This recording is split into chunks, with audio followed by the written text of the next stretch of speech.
El Departamento de Medicina Interna del Hospital General Dr. Juan José Arévalo Bermejo, a través del programa de Educación Médica Continua, les da la bienvenida a una nueva sesión científica. En esta ocasión contamos con la participación de la doctora María Elena Chalí, quien es médico internista y médico residente de la primera promoción de entrenamiento en Guatemala de Oncología Médica, quien ha laborado como especialista en el Hospital General Dr. Juan José Arévalo Bermejo, así como en el Hospital Nacional de Escuintla. Asimismo ha laborado como médico internista asignada a oncología en la consulta externa de enfermedades del Instituto Guatemalteco de Seguridad Social.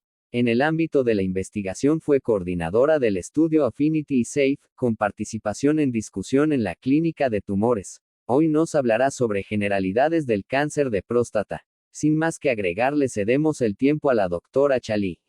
El tema que vamos a platicar hoy es acerca del cáncer de próstata, visión desde la vista de medicina interna.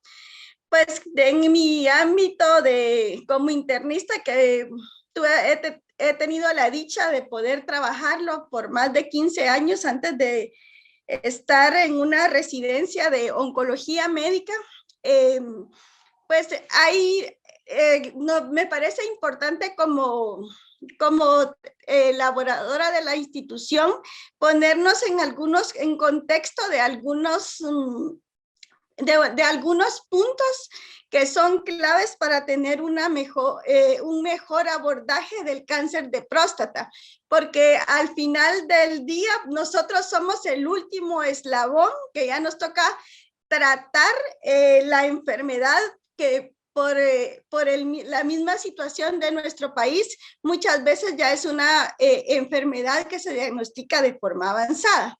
Entonces, hoy lo que quiero es empezar como a hacer una retrospectiva acerca de qué se puede hacer o qué criterios podemos tener en cuenta al momento de empezar a abordar esta enfermedad.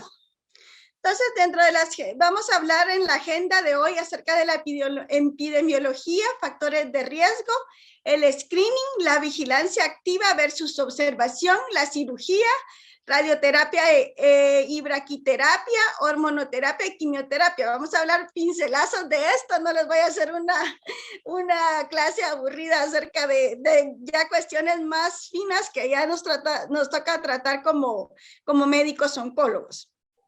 Los objetivos de la presente plática son definir los factores de riesgo para una vigilancia más estrecha en cáncer de próstata, revisar los diferentes tipos de tratamiento y clasificar las terapias de acuerdo a son locales, focales y sistémicas. Vamos a hablar principalmente de una de las razones por la que escogí el tema del cáncer de próstata como primer tema a abordar, siendo que mama es de lo más conocido, de lo que tiene más comercialización, pero próstata no es menos despreciable por el hecho de que todos los hombres en algún momento de la vida van a cursar con cáncer de próstata. Y esto va enfocado a que no solo somos médicos al servicio del Seguro Social o de nuestras clínicas privadas, también somos hijos, padres, hermanos, y tenemos un rol como entes sociales. Por lo tanto, esta es una problemática de salud que nos atañe no solo como médicos. Entonces, dado que todos van a cursar con cáncer de próstata y que epidemiológicamente se considera la segunda causa de fallecimiento alrededor del mundo, es importante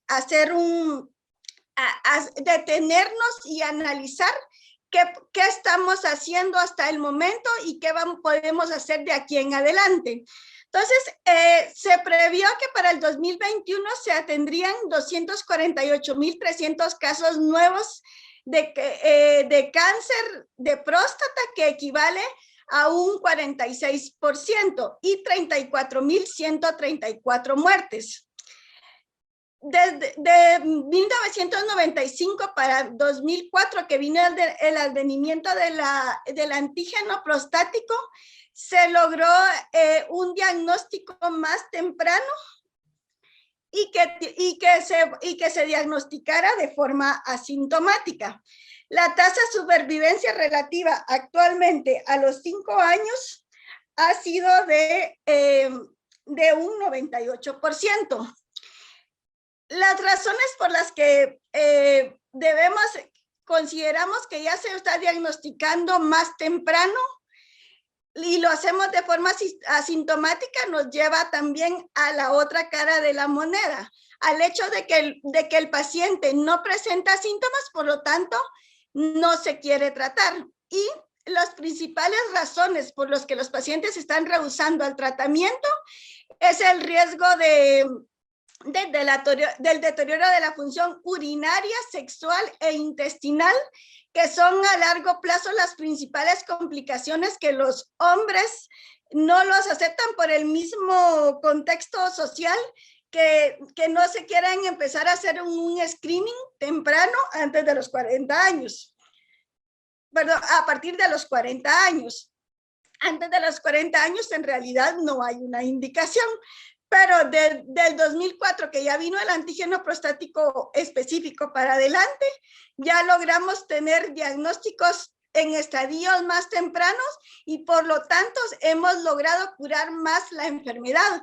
Por lo tanto, la supervivencia relativa, este 98% a 5 años, se ve reflejado a partir del 2010 hacia adelante por esto mismo. Diagnosticamos más temprano, logramos mejores tasas de curación. Vamos a hablar de una de las cosas que como internistas nos fascina conversar y que en realidad para considerar para cáncer de próstata dicen, sí, factor de riesgo, sí, todo es fumar. Sí, a mayor edad, más factor de riesgo y básicamente eso es lo que nos dice, lo que nosotros decimos, bueno, pacientes mayores tienen más riesgo de cáncer de próstata, a ellos sí les vamos a hacer antígeno prostático, ultrasonidos y esas vigilancias que son un poquito más activas. Pero en realidad, ¿cuál es la mejor edad para iniciar la vigilancia en un paciente de cáncer de próstata? ¿Cuál es la edad promedio? La edad promedio del diagnóstico de cáncer de próstata va de los 65 a los 74 años. Pero en un estudio que se realizó de tipo retrospectivo en los cuales se realizaron biopsias en cadáveres de pacientes de diferentes grupos etarios a partir de los 20 a los 30 años, se hizo análisis para valorar en qué edad era como que el mejor inicio para el diagnóstico del cáncer de próstata. Entonces, digamos, en esos grupos etarios se tomó el grupo de 20 a 30 años y de ahí se documentó que de los 20 a los 30 años, el 8% tenía cáncer de próstata que no era asintomático. Un cáncer de próstata inicial se podría considerar, pero sí se encontró en este grupo un 8%. De los 31 a los 40 años se documentó que del 7 al 30% o 36% podían tener cáncer de próstata y así todos los grupos etarios tenían un factor de riesgo mayor de 5 hasta llegar a los 90 años, que de los 90 a los 100 tienen un factor de riesgo que va del 9 al 73%, o sea que desde los 20 años tenemos grupos etarios. Y lo que está bien descrito a nivel de literatura es que a menor edad tienen un riesgo de cáncer muchísimo más alto, o sea que sí podemos encontrar en nuestras consultas externas pacientes con cáncer de próstata de 40 a 45 años, pero esto está asociado con un pronóstico más sombrío. Asociado a la edad, otra de las características que hay que tomar en cuenta es la etnia de los pacientes. Y lo que se tiene claro en este concepto es que los pacientes de raza negra tienen una predisposición mayor a desarrollar cáncer de próstata en relación a la raza blanca y dentro de esta raza blanca se incluye a los latinos. Entonces, la raza negra tiene una mayor predisposición y esto es concordante con su homólogo en mujeres que el cáncer de mama es de más alto riesgo las mujeres de raza negra y en los grupos poblacionales lo que se encontró es que al hacer tamizajes de antígenos prostáticos, los grupos etarios de las diferentes poblaciones, entre negros y blancos, el antígeno prostático específico era más alto en nivel en la raza negra que en la raza blanca en el mismo grupo poblacional. Por lo tanto, lo que se considera es que va a haber una asociación entre factores genéticos y la dieta de los pacientes. Entonces, y esto también está relacionado porque, digamos, en población negra que viene de África y migra, por ejemplo, a Estados Unidos, tienen mayor riesgo de desarrollar cáncer de próstata que los que se quedan los que se quedan como en su país natal. Por lo tanto, sí está relacionado la raza con los factores de riesgo. Eso le suma mayor riesgo al desarrollo de cáncer de próstata. Y en cuanto a los factores genéticos de esta enfermedad, hay pues muchas teorías que se tienen acerca de esto, pero está asociado mucho, por ejemplo, a las mutaciones BRCA, que la mutación BRCA1 y BRCA2 que tuvo su mayor boom a nivel como en impacto social desde que Angelina Jolie, por el hecho de tener esas mutaciones BRCA1 y BRCA2, se hizo la mastectomía de forma profiláctica y eso llevó a las mujeres en el mundo a investigar más acerca de las mutaciones, a averiguar dentro de su historial clínico o de su historial familiar quienes tenían el alto riesgo y pues al día de hoy ese impacto se ha mantenido. Como les digo, mama es algo que se investiga más, al que se le da muchísima más audiencia, pero tampoco podemos dejar de lado a los hombres. En el homólogo de hombres esto también tiene un impacto y está relacionado con las mutaciones BRCA. De hecho, al momento del diagnóstico, todos los pacientes son sensibles a la hormonoterapia. El 100% de los pacientes, ninguno va a ser resistente a la castración al momento del diagnóstico.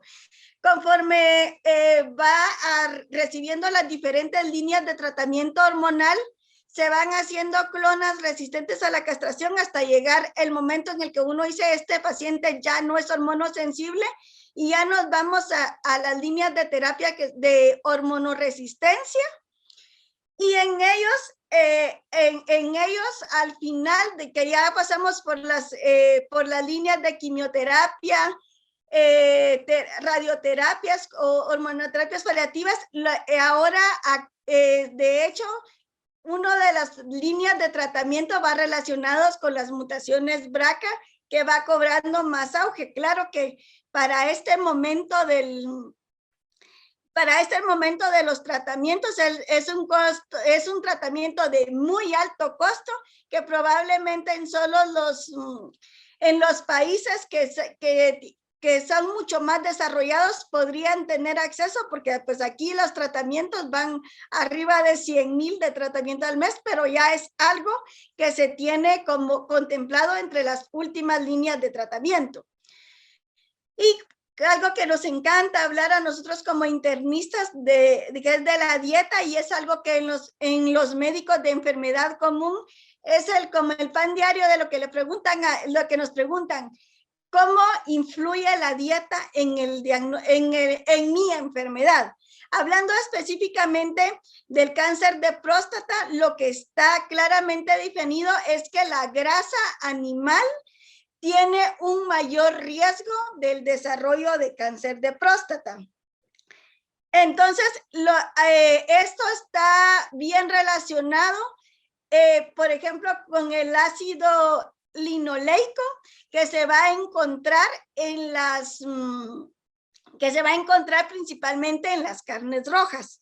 Entonces, ¿qué es lo que, si me pregunta mi paciente, qué debo evitar, qué no debo comer? Carnes rojas las debe de consumir 1 o 2 al mes, pues dentro de los muchos cánceres que se hayan relacionado con el cáncer con las carnes rojas, uno de los que tiene mayor impacto es el cáncer de próstata, sin menospreciar el primer lugar del cáncer de colon. Y otra de las características que va a tener la dieta es la dieta baja en vegetales. Esto de la dieta baja en vegetales está relacionado que tiene más alto riesgo de desarrollar cáncer de próstata quien consume menos de 14 porciones a la semana de vegetales, y también está relacionado con los que tienen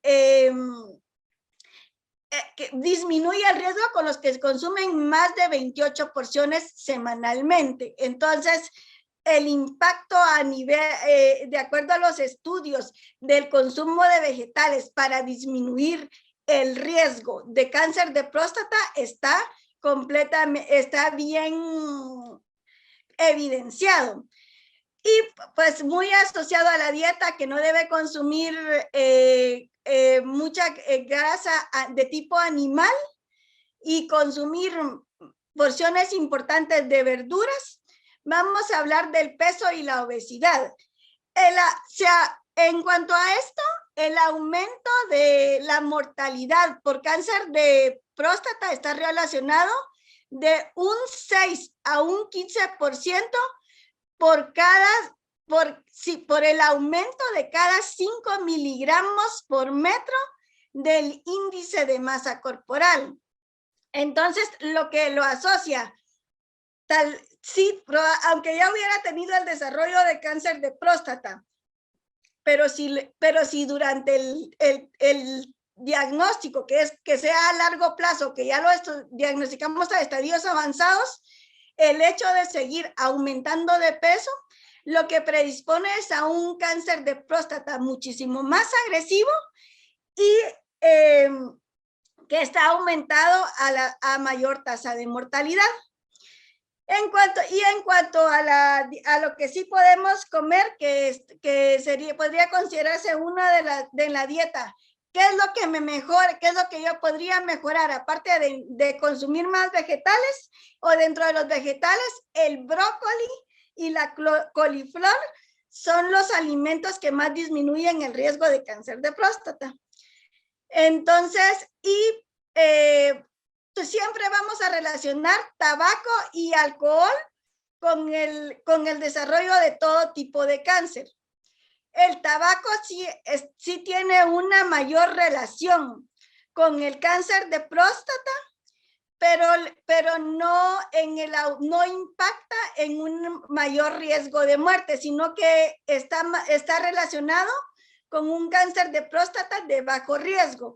Y el alcohol no se considera que pueden ser, que si el paciente consume alcohol, ya con el cáncer de próstata sí vamos a tener un tumor más agresivo, pero no va a ser un factor de riesgo para el hecho solo de consumir alcohol. No es un único factor de riesgo para el desarrollo de cáncer de próstata. Contrario, por ejemplo, a las carnes rojas, que sí está bien descrito.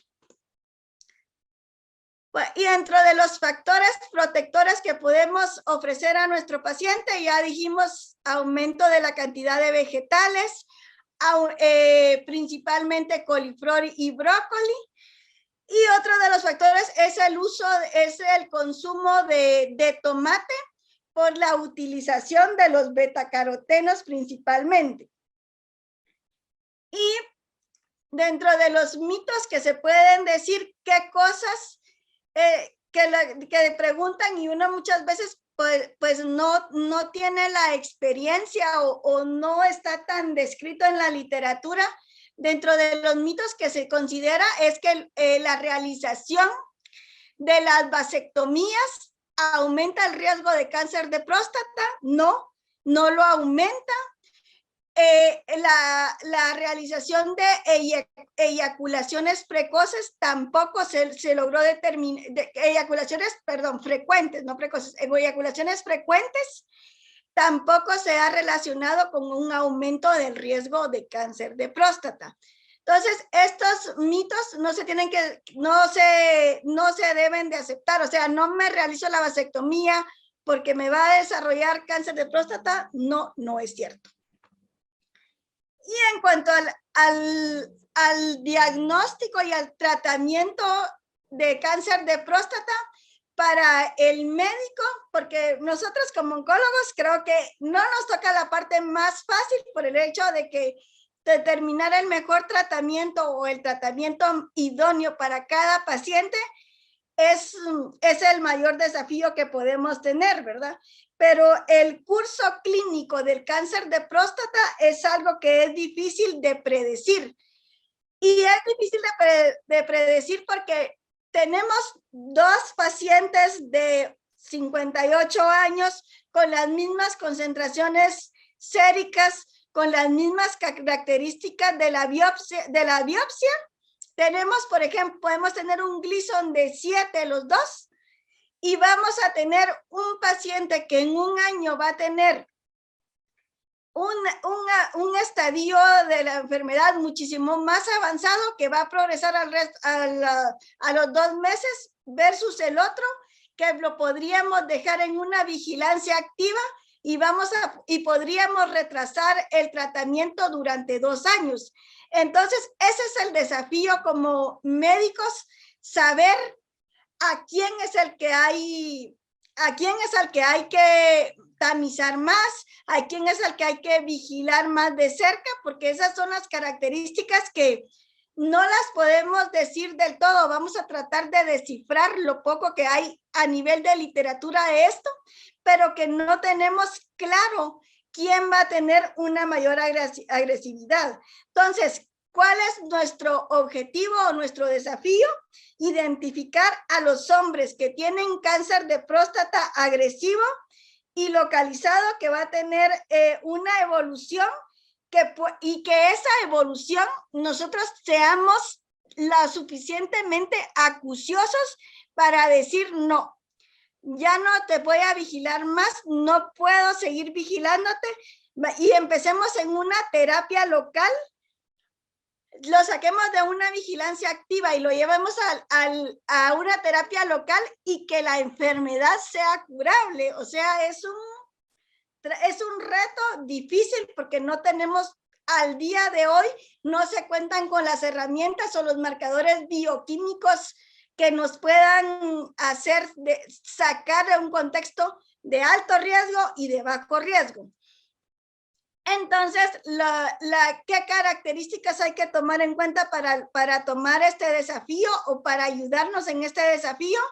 Las características del cáncer, qué beneficio vamos a lograr con nuestro paciente y las características, la edad del paciente es algo muy importante y qué comorbilidades vamos a tener, porque de acuerdo a características del cáncer, la edad y las comorbilidades, vamos a decir beneficio versus daño. Y esto va enfocado específicamente a que el objetivo de esta charla es decir, no, el diagnóstico de cáncer de próstata no está relacionado exactamente a que se tiene que tratar ya. Si estamos diciendo que estamos en paciente de un riesgo bajo o que estamos en un estadio inicial asintomático, al día de hoy lo que ha pasado es que estamos sobretratando a este tipo de pacientes. Y entonces los objetivos del abordaje son estrategia individual que va a ser dada adaptado al riesgo. Entonces, si yo tengo un paciente, la edad, que es una de las características que vamos a ver aquí, aparte de las características propias del tumor, el Gleason que va a tener y qué comorbilidades, la edad es un factor importante. porque si tenemos un paciente que tiene 80 años, lo estamos diagnosticando a los 80 con un cáncer de próstata y es un paciente, por ejemplo, renal crónico en hemodiálisis, que por sus comorbilidades estamos considerando que no va a tener una esperanza de vida mayor de 10 años, este tipo de pacientes es vigilancia activa de acuerdo a las características o dejarlo en observación. Porque lo que sucede es que, como vamos a ver más adelante en cuanto a los objetivos de la vigilancia activa o la observación, se ha visto que muchos de los pacientes que son de muy bajo riesgo o de bajo riesgo, se considera que tratando a los pacientes disminuimos como su calidad de vida versus que tenerle porque al final de cuentas no lo va a matar el cáncer de próstata. Al no tener una esperanza de vida de 10 años, no es el cáncer de próstata el que lo va a llevar a la muerte. Entonces, la estrategia individual va a ser adaptada al riesgo. Si tengo a mi abuelito de 88 años que tiene cáncer de próstata, que no es metastásico, que el antígeno se ha mantenido durante los 8 años y que él no tiene síntomas, que se ha mantenido un antígeno prostático en 2 controles de 3 y 6 meses estable, por ejemplo, en un antígeno en 2, ese abuelito mío de 88 años, ahí que se quede, no tiene nada que ir a buscar hormonoterapia, a buscar quimioterapia, es como, porque sabemos que difícilmente con las esperanzas de vida y con las comorbilidades de ellos mismos, a los 98 años no va a estar él para desarrollar cáncer de próstata, entonces, para desarrollar metástasis del cáncer de próstata. Entonces, es de tener claro qué es lo que le voy a cuidar, porque si no tiene síntomas y no clínicamente no tiene enfermedad, sino que fue incidental y no tiene ninguna molestia, no hay nada que cuidarle hasta que sean más evidentes los síntomas.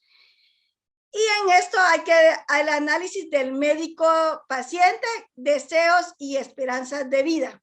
Esto está muy relacionado con los que habíamos hablado tradicionalmente. Desde que empezamos diciendo que todo paciente con cáncer de próstata es sensible a las hormonas y que digamos, los costos del tratamiento de los guatemaltecos promedios o a la población que nosotros en nuestro estatus actual nos dirigimos, difícilmente alguien va a tener fuera del seguro social o fuera de un seguro, cada 3 meses colocarse una hormonoterapia que le va a dar 10,000 quetzales cuando, digamos, mucha de nuestra población gana el sueldo mínimo. Entonces, decirle a él, se tiene que hacer una castración que le va a llevar 30,000 o más anualmente, y le dicen versus quitarse los testículos, obviamente por cuestiones de costos, él va a escoger lo mejor si lo que quiere es vivir por una familia, pero la calidad de vida de un paciente castrado disminuye increíblemente. Entonces, si uno les dice, bueno, esta es una castración bioquímica y vamos a empezar con una impotencia sexual, el paciente, si es un paciente entre 50 y 60 años o incluso hasta los 65 años, el paciente muchas veces dice que no, o incluso no acuden a las citas por lo mismo. Entonces es parte de lo que se tiene que hablar claro con el paciente. ¿Qué es lo que él espera del tratamiento? ¿A qué es a lo que se va a enfrentar? Porque no podemos decirle, mire, solo pase, inyéctese aquí. A nosotros ya como en nuestras consultas de oncología ya nos toca es decirle esto, porque ya llegan diagnosticados en unos estadios más avanzados porque pasaron con los urólogos 2 años, porque la bicalutamida se agotó, por muchas razones que no son críticas, sino que no le llevan al paciente, pero ya cuando llega a una consulta con nosotros, que nosotros ya solo vemos los estadios metastásicos del cáncer de próstata, ya nos toca, como dirían, bailar con la más fea, porque solo decirle es la hormona con doble bloqueo hormonal, porque definitivamente su testosterona tiene que estar en 0, o ya nos vamos a la quimioterapia con todas las toxicidades de esto, de acuerdo al riesgo que tenga el paciente. Entonces, eso es lo más importante como internistas, antes de llegar con nosotros, a que nosotros ofrecemos la gama de tratamientos que o se opera, o ya no se cura, o se radia, o ya no se cura, con todas sus secuelas, es esta la parte que corresponde como clínicos de medicina interna, porque al final de cuentas todo lo tiene que resolver el internista, porque el cirujano que va a operar, él va a ir a quitar la próstata, no le interesa si el señor quiere tener hijos, si el señor tiene una esposa joven, todo eso nos corresponde. Tenemos que tener el concepto claro, porque somos nosotros los que, desde el punto de vista internista, los que tenemos que dejarle, estas son sus expectativas. Bueno, usted tiene 50 años, no es diabético, no es hipertenso, tenemos una esperanza de vida hasta los 62 años. Las complicaciones son que si tenemos un diagnóstico, tenemos que utilizar bloqueo hormonal, aunque sea por 2 años, durante esos años va a tener una impotencia sexual, porque si el paciente tiene el concepto claro y está consciente de esto, vamos a tener un paciente que sea apegado al tratamiento. Y lo otro es limitar la sobredetección del cáncer de próstata localizado, que era lo que les decía. Tenemos el paciente de 90 años que tiene un bloqueo hormonal, que su marcapasos no está funcional, no es decirle, se siente mal, ¿qué molestias tiene? Tenemos un antígeno prostático en 4, no necesita agregar más polifarmacia, necesitamos sentarnos con los geriatras y decirle, este es el riesgo, no se le somete, pero el paciente tiene que estar claro en el concepto, que es una tarea difícil y ardua, sí que lo es, pero tenemos que romper el vínculo entre el diagnóstico y el tratamiento. Tengo un paciente de 45 años con cáncer de próstata, un antígeno prostático en 9, señor, usted le toca se tiene que hacer la prostatecto, usted necesita curarse. Con todas las comorbilidades que vienen detrás, necesitamos un tratamiento, pero el paciente tiene 88 años y tiene un antígeno prostático en 3, rompamos el vínculo, sí tiene cáncer de próstata, pero no necesariamente se tiene que tratar. Los factores pronósticos son la edad del paciente, menos edad, mayor riesgo, el antígeno prostático específico, mayor antígeno prostático, mayor riesgo, el punto de corte son 15, y si tenemos una duplicación, si tenemos un antígeno prostático en 4 y a los 3 meses vemos una duplicación del antígeno prostático a 8 y solo estábamos vigilando, ojo, ese paciente hay que hacerle una nueva biopsia prostática, porque ese paciente lo más probable es que nos cambió de Gleason y entonces ya tenemos que dar un tratamiento de correr. No lo voy a tratar, es vigilar y saber exactamente qué vigilar. Estadio por tacto rectal, esto ya lo ponen en práctica ya más los pacientes que ya tienen un antígeno prostático, que ya saben sus riesgos del desarrollo de cáncer de próstata o que ya realizaron prostatectomía y se encuentran en vigilancia. Antes de esto, decir a los 45 años, sobre todo desde que el antígeno prostático es específico, difícilmente, ni los urólogos dicen que no, la mayoría de sus consultas no aceptan el tacto rectal, pero es algo que uno lo tiene que tener claro. Claro que para esto no es solo tocar, es conocer características de hacerlo, porque es tocando, es analizando, realizando el procedimiento como uno llega a tener esa curiosidad, ese tacto literalmente para decir, este tumor está creciendo. O esta próstata está más indurada y esto necesita una nueva biopsia. Los estudios de imágenes también son importantes. Entre más pequeño el tumor, menor riesgo, mayor aumento del tumor o una duplicación rápida de la lesión, también es más alto riesgo. Mayor Gleason, que está relacionado con la diferenciación celular, perdón, mayor diferenciación, mayor Gleason, mayor riesgo de metástasis y de muerte.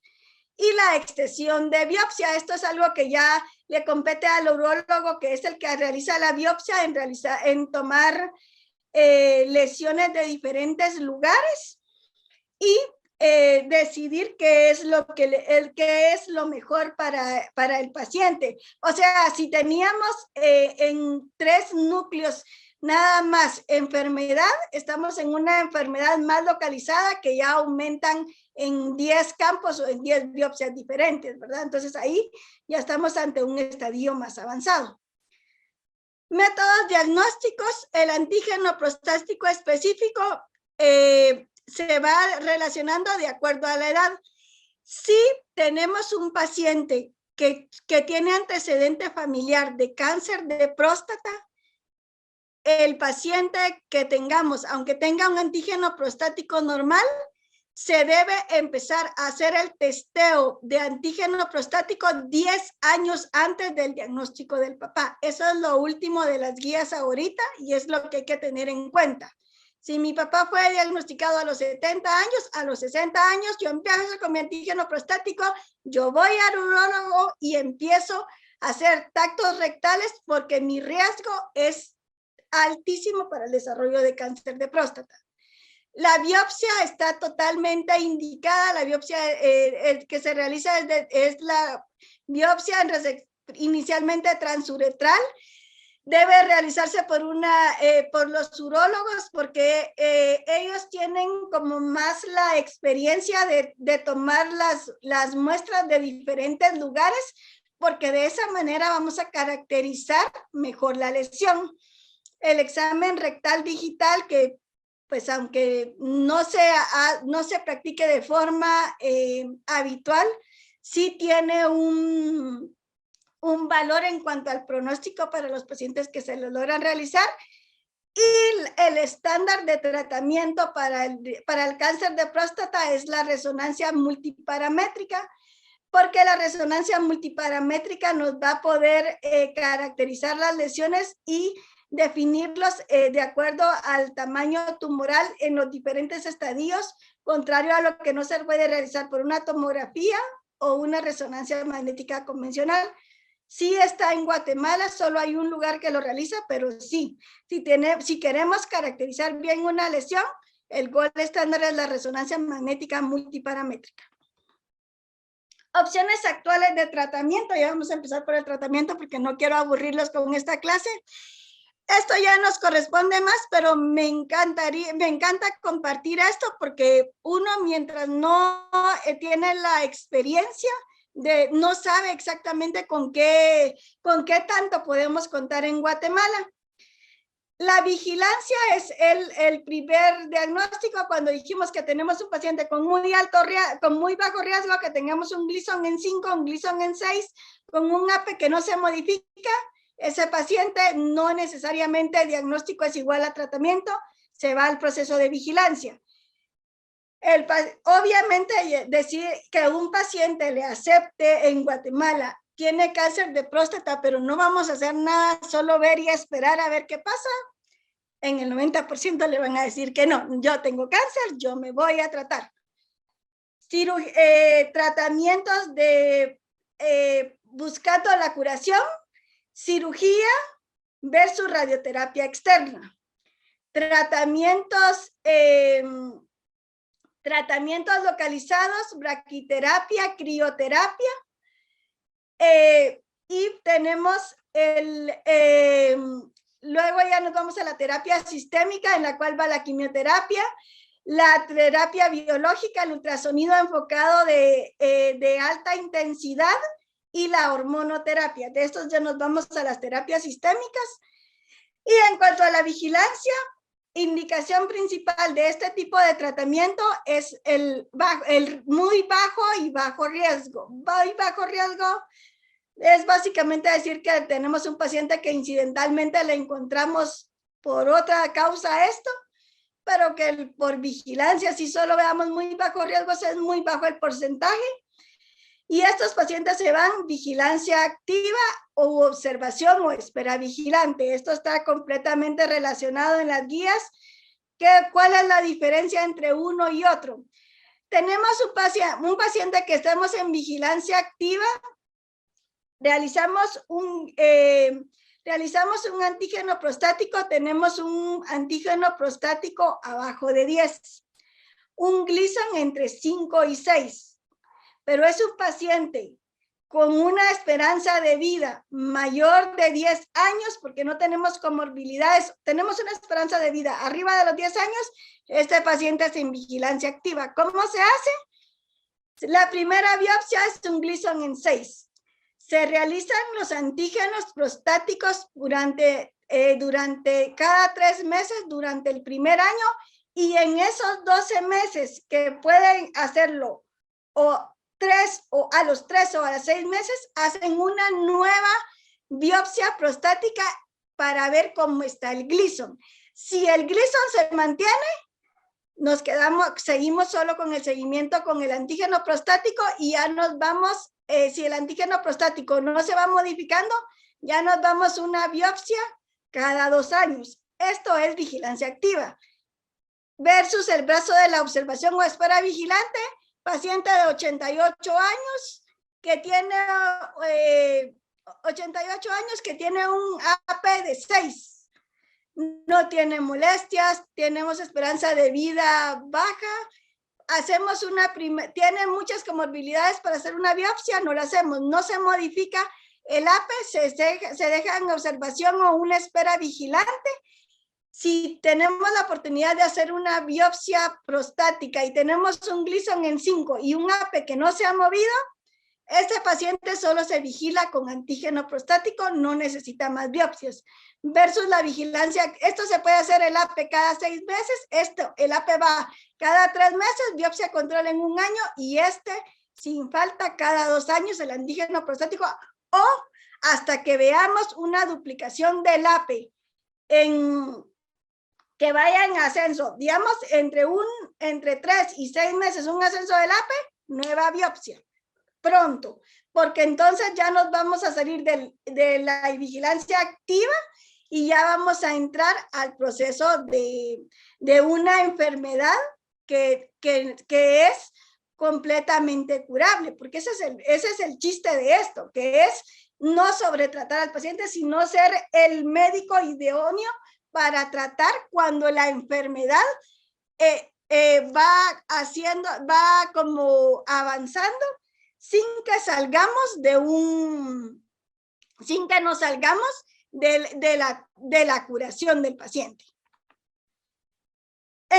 Bueno, para hablar acerca de la vigilancia, este es el estudio Pivot, es un estudio que ya son estudios viejitos, que fueron los que en esos momentos que no habían tantas opciones de tratamiento en el que podíamos decir, o el internet no les metía tantas cosas en la cabeza a los pacientes, no podían investigar tanto, hacían más caso a los médicos y se llevó a cabo de 1994 a 2002 y el objetivo primario del estudio fue investigar la mortalidad por todas las causas y el objetivo secundario, la mortalidad por cáncer de próstata. Los criterios de inclusión para encontrar a estos pacientes fueron que tuvieran un cáncer de próstata diagnosticado, un antígeno prostático de 7.8 nanogramos por mililitro o mayor, aptos para realización de prostatectomía total, porque esos eran los 2 brazos comparativos. ¿Qué pasaba si le hago la prostatectomía versus a que se podía operar, pero lo dejo en observación? Eso era lo que estábamos investigando. Y que estuvieran en unos estadios T1, T2, N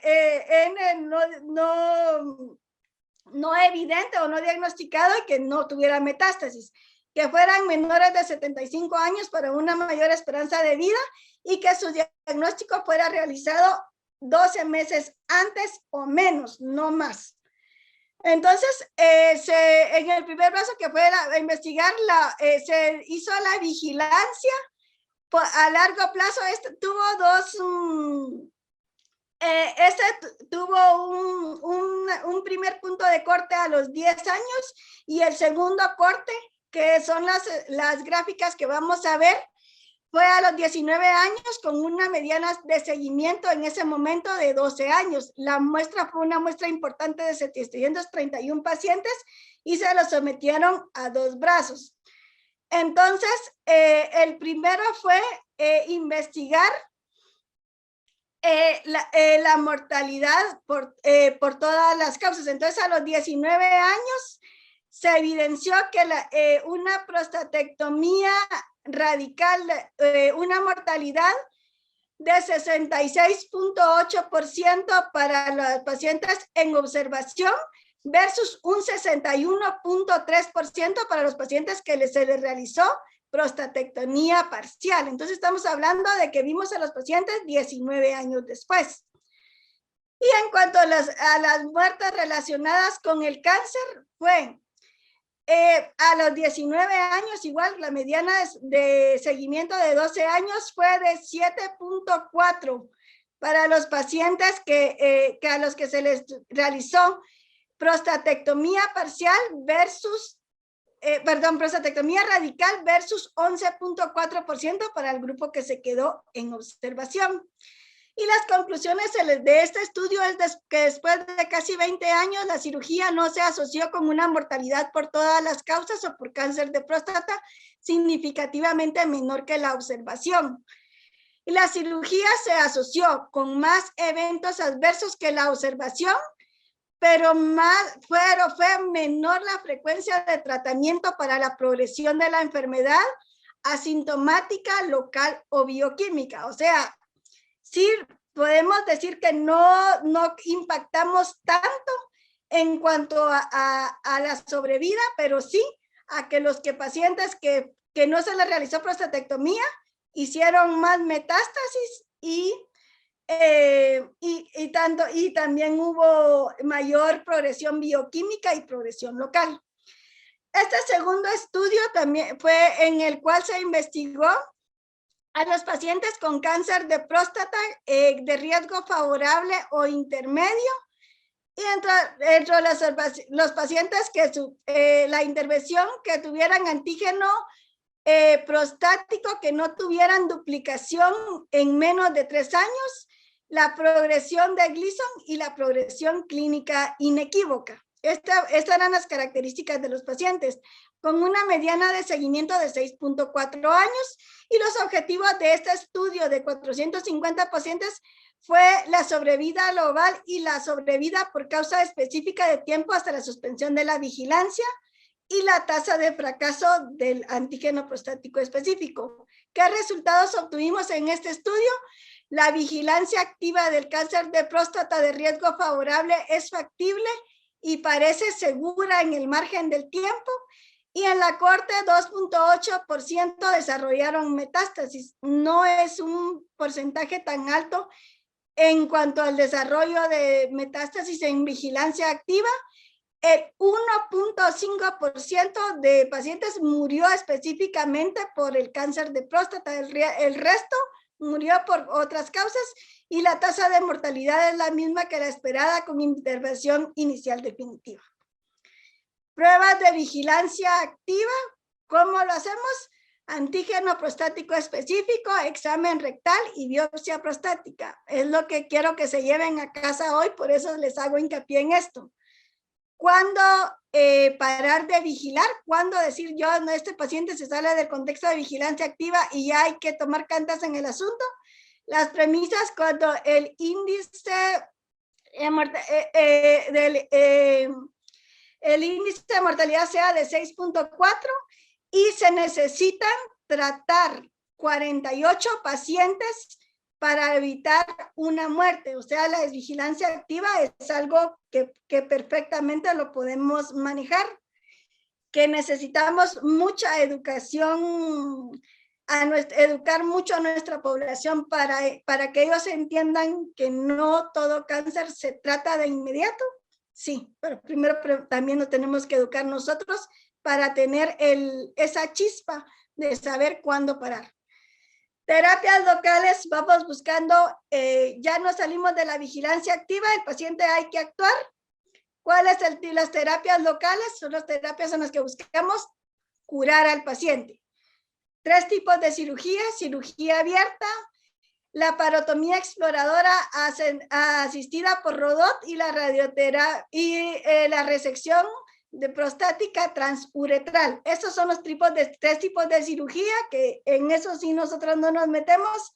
La cirugía abierta se asocia con más riesgo de infecciones y los principales efectos de este tipo de tratamiento, que el paciente, la incontinencia urinaria, el hecho de poder tener incontinencia al defecar también, y lo más temido que tienen los pacientes y por lo que los pacientes muchas veces rehusan es porque por el tipo de cirugía. No es que la prostatectomía sea sinónimo de impotencia, sino que no estamos nosotros nuestros urólogos no tienen tanto la experiencia de tratar como las terminaciones de saber exactamente anatómicamente dónde están las terminaciones nerviosas y que esto sea una de las complicaciones.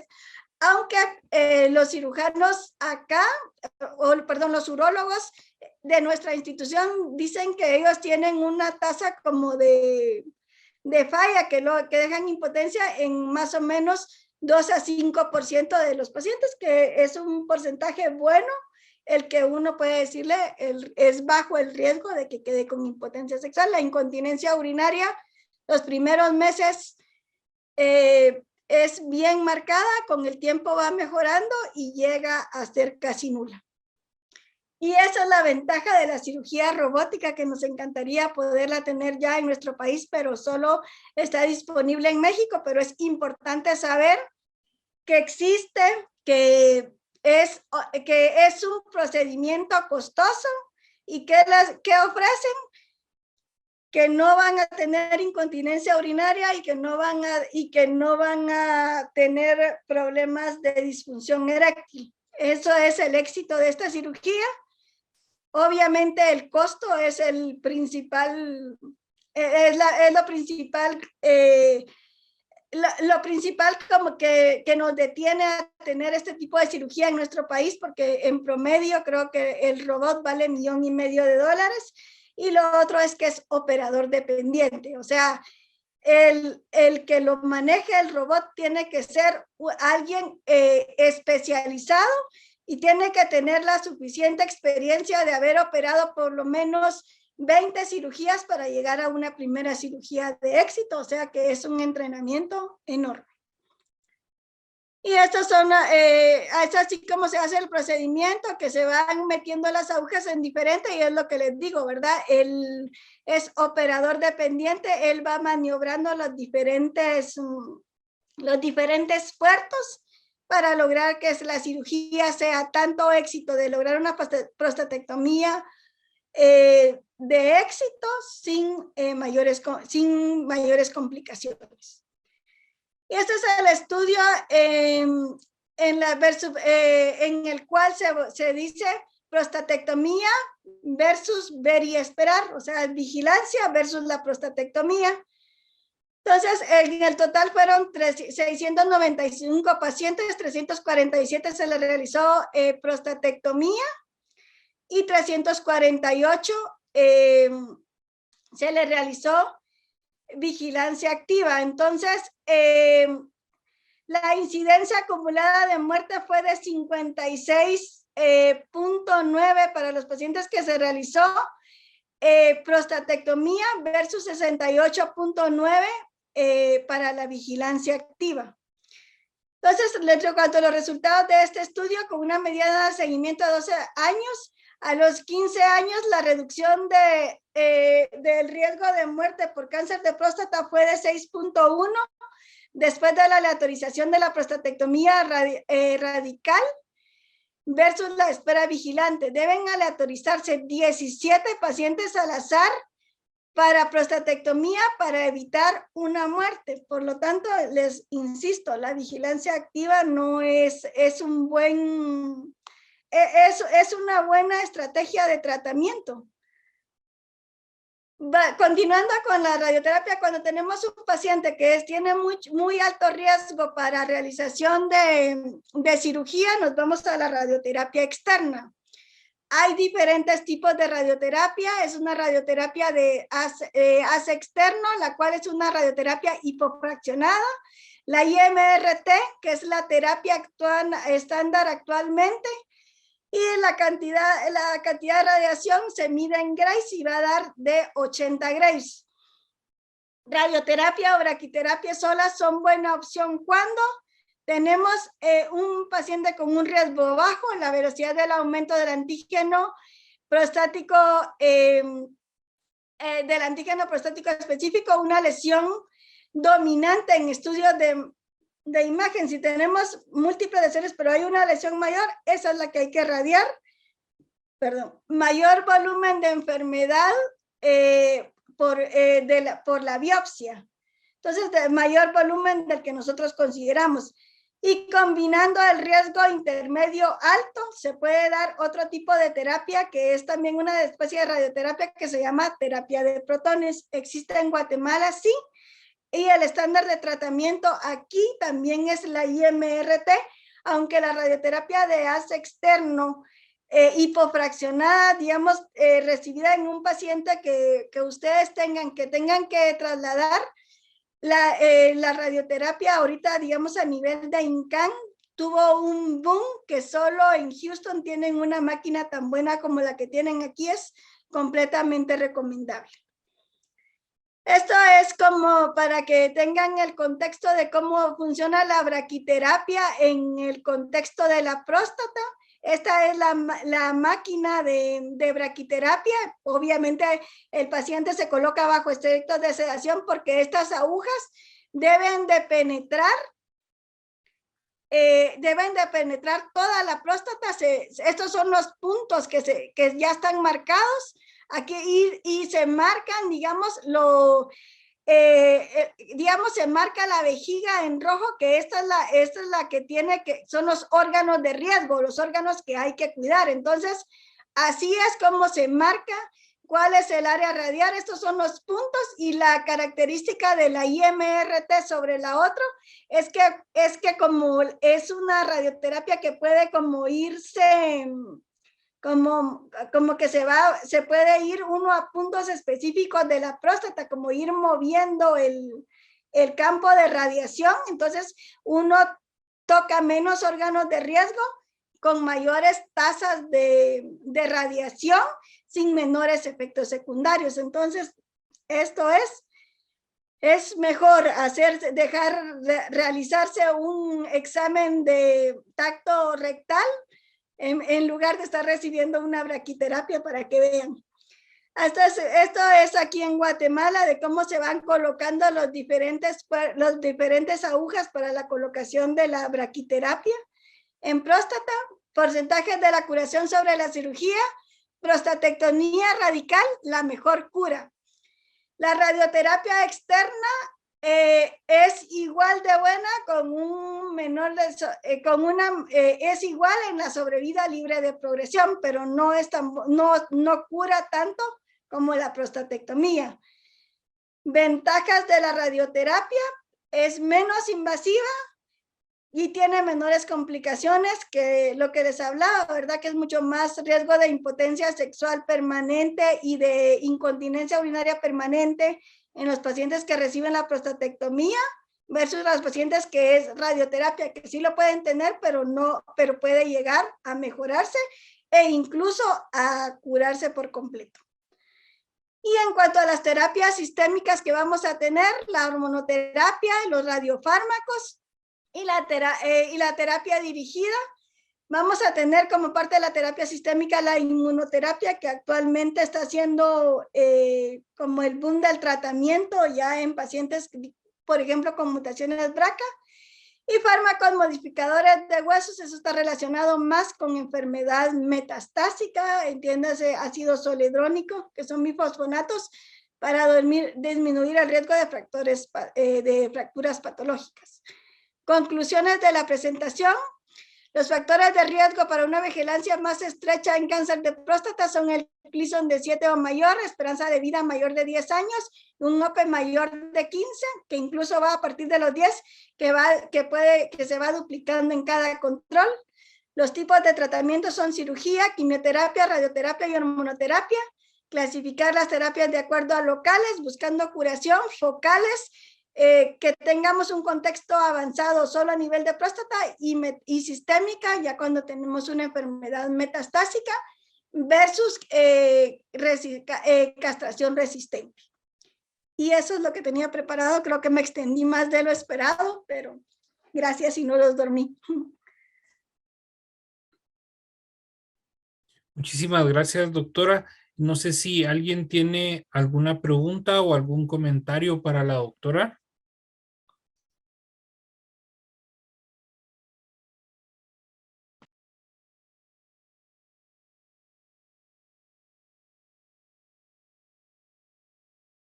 Creo que los confundí más, pero si tienen alguna duda, con gusto. Está bastante claro, doctora, la verdad de que de una manera bien didáctica y bien sencilla ya nos marcó una línea a seguir y qué es lo primero que tenemos que hacer a la hora de que veamos a nuestros pacientes con sospecha de, y sobre todo se rompieron varios mitos sobre el tratamiento, ¿verdad? Sobre todo el hecho de saber cuándo iniciarlo, ¿verdad? Y cómo darle un plan educacional adecuado a nuestros pacientes, sobre todo los posibles efectos adversos o secundarios, ¿verdad? Ya que debe tener una no solo el tratamiento médico, sino que estar al lado de trabajo social, al lado de psicología, posiblemente psiquiatría, porque para un hombre, como usted mencionaba, que tiene tal vez esposa joven o todavía está con una vida sexual activa, va a ser un golpe psicológico bastante importante. Sí, pasa mucho en las consultas, en nuestras consultas pasa mucho eso, sobre todo. Sí, la idea esta de una terapia integral y sobre todo lo que hablaba, ¿verdad? En pacientes mayores, saber el riesgo-beneficio de iniciar una terapia y qué tipo de terapia utilizar, ¿verdad? Buscando no solo erradicar un tumor, sino que darle calidad de vida también al paciente según el tiempo de vida que le quede. Muchísimas gracias, doctora. La verdad es de que un tema muy interesante. Gracias por haber aceptado la invitación.